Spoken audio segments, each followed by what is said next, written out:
ঢাকা দক্ষিণ সিটিতে যেভাবে নাগরিক সেবা ব্যাহত হচ্ছে তাতে আর চুপ থাকার পরিবেশ নেই বলে মন্তব্য করেছেন স্থানীয় সরকার উপদেষ্টা আসিফ মাহমুদ সজীব ভুঁইয়া।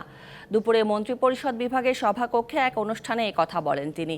উপদেষ্টা আরও জানান, রাজনৈতিক দলগুলোর সাথে সৌহার্দ্যমূলক সম্পর্ক রক্ষায় দায়িত্বশীল আচরণ প্রত্যাশিত। উপদেষ্টা জানান, দক্ষিণ সিটিতে অচল অবস্থার বিষয়ে সরকার অবগত, দ্রুত আলোচনা করে সিদ্ধান্ত নেওয়া হবে। অনুষ্ঠানে প্রায় 40টি উপজেলায় স্থানীয় সরকার মন্ত্রণালয়ের উদ্যোগে পাবলিক লাইব্রেরি স্থাপন প্রকল্পের উদ্বোধন করেন আসিফ মাহমুদ সজীব ভুঁইয়া। আমরা গুড কোঅর্ডিনেশনের মাধ্যমে কাজ করে থাকি। একই সাথে যখন রাজনৈতিক দলগুলোর সাথে আমরা সৌহার্দ্যপূর্ণ সম্পর্কের কথা বলি এবং সেটা রক্ষা করতে গেলে দায়িত্বশীল আচরণ আসলে প্রত্যেকের থেকেই প্রত্যাশিত।